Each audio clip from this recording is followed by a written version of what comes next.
Before we can assess the various mechanisms of bioluminescence, it is essential we make note of what it is.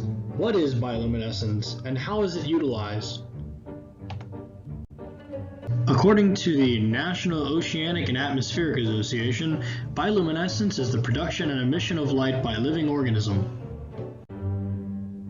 Many of the molecules that some of the organisms use are vastly different as you look in different kingdoms and even different classes. That being said, it is estimated that bioluminescence must have evolved at least 40 different times throughout of all life forms. How do various organisms utilize bioluminescence? Most ctenophora, commonly referred to as cone jellyfish, utilize bioluminescence for self-defense. When a certain amount of pressure is detected, photophore cells will undergo a chemical reaction to create a bright flash. This flash scares away potential predators.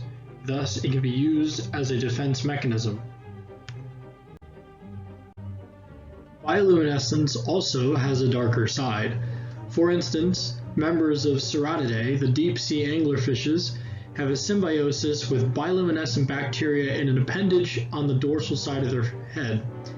They use this rod-like appendage to flash and appear like a small organism, attracting various species of fish. When one approaches, the anglerfish extends its jaw out and engulfs the prey, trapping it behind inwards pointing teeth, never to be seen again. What's more, the apparatus can be utilized for communication in dark or distant locations. To communicate during the breeding season, fireflies will bioluminesce to provide their location, attract mates, and ward off rivaling males. Like flashing Morse code on the high seas, this proves highly useful and versatile in dim environments. Now that we have overviewed some of the functions of bioluminescence in various organisms, we should take a closer inspection as to how it functions by looking at the chemical reaction itself. The chemical reaction involves luciferin and oxygen, the substrates, and luciferase, the enzyme. Luciferase will catalyze the substrates to manufacture oxyluciferin.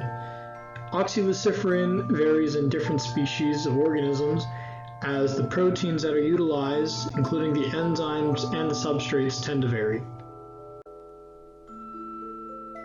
Pictured here is a molecule of oxyluciferin from a dinoflagellate. Oxyluciferin is highly unstable and therefore must go from an excited state to a ground state. It does this by losing photons, which allows it to release light. Little is known about the bioluminescent signaling pathway, and in order to make it simple, we will go over the basis of that in dinoflagellates. Noctilica scintillans is a species of marine diatom that is common in coastal waters. It carries an organelle called scintillon, which is free in the cytoplasm, and it requires a low pH to operate, and therefore is attached to an acidic vacuole. It contains luciferin, luciferase, and oxygen, which are essential to be able to carry out the bioluminescence.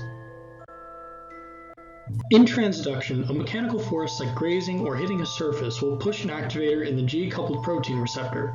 This will activate the G protein. This transduction pathway will then lead to the release of calcium ions from the Golgi apparatus into the cytoplasm, creating an electrical signal on the inner acidic vacuole membrane. The membrane depolarizes, allowing protons to be released. The electrical signal also opens proton channels in the scintillons, allowing protons to enter.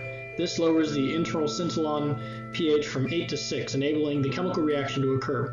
Little research has taken place to see what happens to hydrogen and how the pH lowers after the reaction.